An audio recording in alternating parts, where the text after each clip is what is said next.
Hello guys, now we are going to see how the farm management and the price voucher system into Cryzon Biotech Private Limited company's apps works like. So the Cryzon Biotech Private Limited's app, which we call the farm management system, is divided into two parts. The first part is a farm management system and second part is a price voucher. You can use price voucher for tracking the prices of different commodities into different markets, and farm management is used to basically manage your nurseries, your farms, your water, your plant growth. You can manage your inquiries like the vendors which are interested into your farms, and you can manage your workforce, which is your employees. So this is the main page, which is the account page. Any person who's using the using app can have a multiple accounts. So we have created this a demo account only to give you the understanding about how the farm is operated. So let's go to the demo account. So in demo account, you can see there are few KPIs. The first KPI is revenue of last 30 days. Then there is output of last 30 days. Then we have number of nurseries. We have a number of active batches which are under process right now into the nurseries. We have current revenue and the current output. The current revenue and current output shows the last revenue, like last bill which we generated, and the last output which we had. So the demo account, we have 4 farms. So basically the nurseries, what we have is basil, Swiss chard, rosemary, romaine lettuce, spinach and mint. These are the nurseries which we have. It shows the number of plants which are under nurseries, and the germinated is the plants which are already converted from seed to seedlings, which can be used to transfer into the pipes in the NFT system, and in future it will take the shape of a plant. So we have 2100 basil plants, like that. We have spinach, we have mint, we have different plants. Now we have a farms. So we'll go to the nurseries first to understand how nursery works. So when we open this basil nursery, what we find is there are 2 batches. So the first batch started on 19th of 8 and the second batch started on 12th of 9. So in the first, these 2 batches are active batches right now. Active means they are going into the watering and fertilization process to take shape of a plant. So let's view the latest nursery which we have. So here we get the schedule of a plant, like on which date we have to do the watering, on which day we have to do the fertilization, and on which date it will be transferred to the NFT system. So like that we have a different batches. So this is how nursery is managed. So now we'll go back, we'll close this and we'll go back to the farms. So generally farms, we have multiple farms here. We can add new farms here. So this is the first farm, which is area of 5000 square feet. The structure of a farm is F bracket. The F bracket is a polyhouse structure which we are using for the controlling environment. This is the last output, means what is the output we got yesterday from this farm. So let's open the farm. So in farm, again we see this is a 30 days revenue which is specific to this farm. In the main page, whatever revenue we got, it was specific to the all farms collectively. And this page we get the KPIs which are connected to this farm. So in this farm, the 30 days revenue was around 1,28,830 rupees. Output was 1,409 kg was output. This, the acidity, EC, temperature and humidity are the real-time details about the farm. So acidity of water is a 5.8, which is a right now, it's a real time. EC is 1068 ppm. Temperature of a farm is a 26 degrees Celsius and humidity is 66%. So all this KPIs gives a real-time value to the farmer or the person who's accessing the farm. It gives the real-time values what is happening with the farm. So based on this we can put triggers and we can take measures, preventive measures to identify the situation and do proactively resolve the situations or issues if there is any. So this is a farm output. Here we get the farm output, what is the farm output we got on each particular date. So farm outputs comes with the weight, prices, the sale price, at what price we sold it, the vendor to whom we sold it, and the paid. Like if the vendor has made the payment status will be paid. If it's pending, it will show as a unpaid, and if it is in due, like it is a due for 1 week or a due for 2 weeks. Sometimes some vendors give the different cycles. So few vendors follow 1 week cycle, then the payment status will show due in 1 week until the payment is marked paid. So in this form we have additional things like a water report. So we'll check about the water report. So water reports gives the exact information about the water quality which is used for the operations or irrigation water. So here we see the EC and pH, which is a little fluctuating, which can be managed with acid or something. We have herbicides and pesticides contained into the water, different kind of herbicides which are already residing in the water, or pesticides are residing in the water. We see the contaminants, different kind of contaminants, nickel, copper, different kinds. Some are very lethal, some are like non-lethal. this kind of contaminants. We have sediments, we have microorganism. So this water report is generated every month. We can generate it every month. We can update the data here. This is a manual operations which gives us a graph of a system, like where how many contaminants at which month were found into the test water. So this water is a before irrigation, like before adding any fertilizers or before controlling its pH or EC. So it gives the idea about water which we are going to use for the farm's operation. This is not the water which is runningly used for the farm, which is water before farm operations. So it gives us the better idea about the water quality which we are going to use for the farm operations. Now next thing is a progress tracking.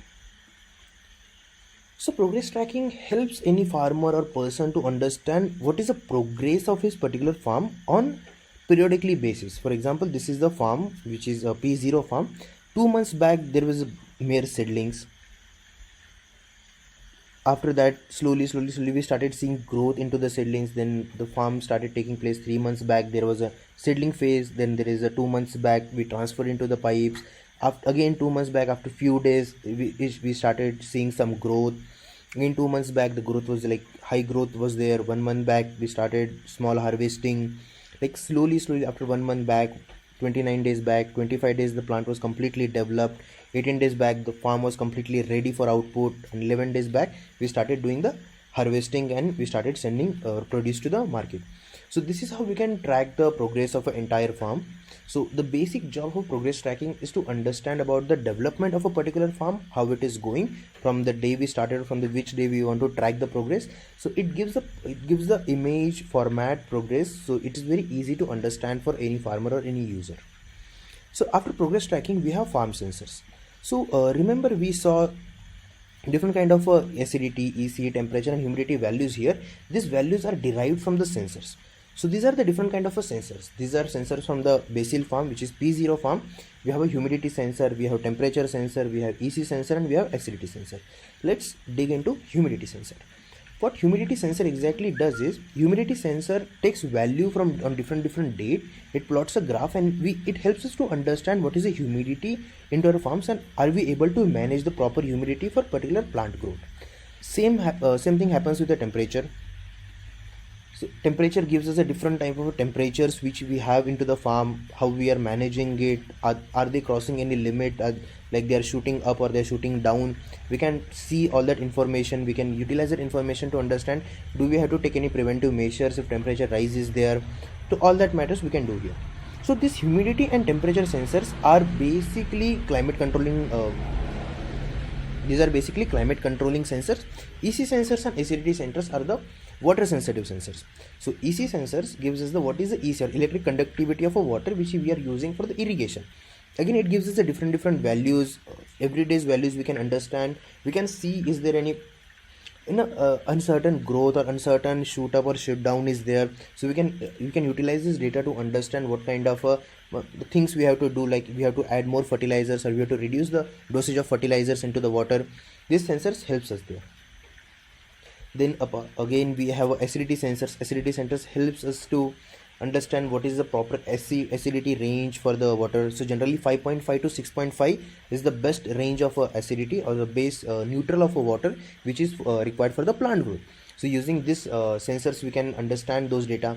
So now sensors data can be added two ways. First is a manual. We can use manual entries and we can do the manual entry into this, or we can use IoT devices. IoT devices can be directly inserted into the water. They'll keep on giving us the values periodically. The values will be kept on logging here. So this log value again will give the better idea about the information about the farm, like what are the growing conditions we are using for the farm growth, and is there any I'll say, is there any unwanted growth or unwanted situation, unwanted values we are getting. We can fix that very quickly.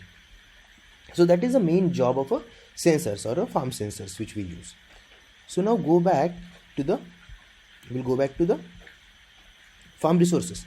So to operate a farm we need different kind of resources. So sometimes we need a growth booster, sometimes we need a fertilizer, sometimes we need a natural resources like a water. So we need different kind of resources. We use different kind of resources. We use some construction resources like we need 1.5 HP motor. Sometimes we need different resource like we need a 3.5 diameter of inch pipe. So this kind of resources can be managed here, on which particular date which resources we use and the value of it. So we get all the details about the input costing. What are the input costs which required for the particular farm or particular plant to grow, and what should be the selling price of it. So it gives us a better idea about the farm resources in a proper manner. So in right now there is a warranty segment is not there. In future we'll be adding warranty segment into this. So basically what happens is, to operate a farm we use multiple kind of equipments. Like for a single farm we have like hundreds of equipments are there. Different equipments have different warranty period, guarantee period, different kind of manuals, how to operate them, how to use them.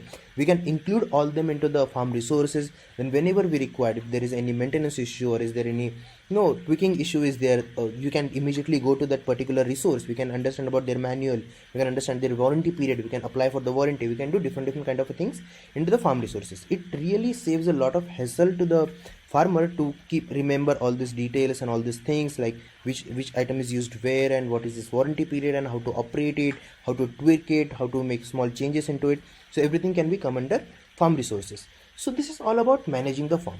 So apart from that, what we have is, generally when farmers have his farm ready, there will be a lot of vendors which come to him like for inquiries, like they want to buy in bulk. Some vendors want into small quantity but periodic quantity. Some people will just want to visit the farm. They have different kind of inquiries. For that we have an inquiry column.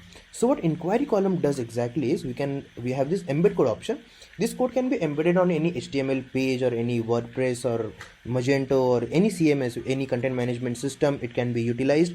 Just by placing this code, it will populate a contact form, and the whatever information, whatever details the user fills there, that information will come here into inquiry column. So in inquiry, the farmer can understand, okay, I have this many of inquiries to attend. So these people might be interested into buying vegetables from me, or this many people just want to visit my farm, this many people want to just meet me. All kind of details can be handled here. Apart from that, we have workforce. So the job of workforce is to understand how many employees are working at our farm, what is their pay scale, what is their salary, what is their employment type or employee type, their contact details like phone number, email ID, Aadhaar card, if it's a consultant, it's a GST number. All these details can be managed here.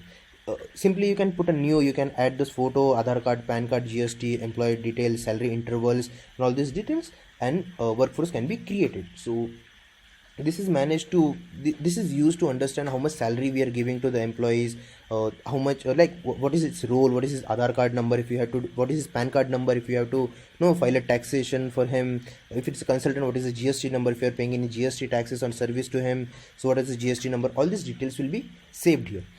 So now comes the most interesting part, is a price watcher. So the job of price watcher is to understand what is a market trend for the particular vegetable. So for example, right now we are tracking more than 400 vegetables here. Let's take example of a basil. So the farm -1 is the basil plant, or farm 0 is the basil plant. So here we can see on particular date, on 16th or 15th or 14th, on particular date, what was the retail price of that particular commodity, what was the wholesale price of that particular commodity, and what was the price at farm.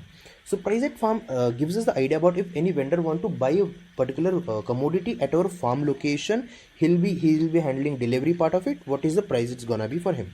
If somebody wants us to deliver to his location at a wholesale rate, this will be the price for it.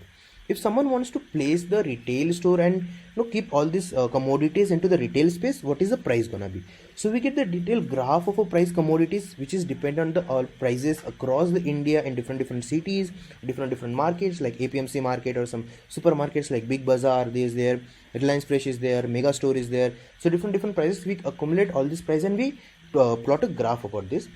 Apart from that, what exactly does is, we have collecting this data from last 1.5 years, so it gives us a little more advantage of a prediction. So with this data, we can predict what is the price, what is the future price of this particular commodity. Right now it is very limited. We are able to predict price for only 1 week. In future, we'll be able to predict prices for 2 months or 3 months, which will give us more advantage of understanding which particular vegetable we should go into, we should harvest into, what are the seedlings we have to create, which will yield more profit for us into the future market.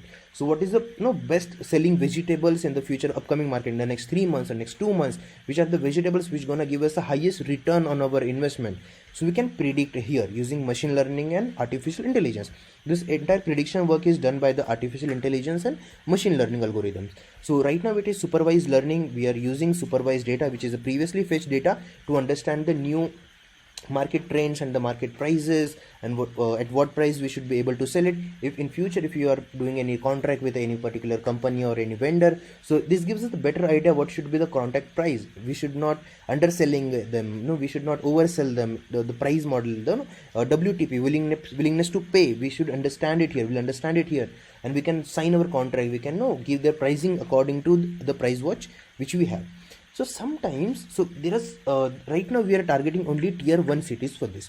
So tier 2 or tier 3 cities, we don't have a proper pricing for it. So right now, so for that we have a market prices. So what market prices does is, for different product, we can manually enter the price. For Pune, for different cities, we can manually enter the prices for it.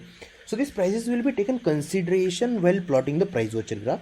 In future, slowly tier 2 cities and tier 3 cities will be added into the price watcher to give us a more perfect and more refined data about the price watcher. So right now this market price log entry is a manual base. So manually we can select the date, we can select the particular article, we will select the price, and we will select the city, at which city what price we are getting. So the market price log will not directly affect price watcher, but it will work as a supporting as a learning object for the price watcher. So this is the entire job of a app development. So the complete app which we have created for the farm management as well as price watcher.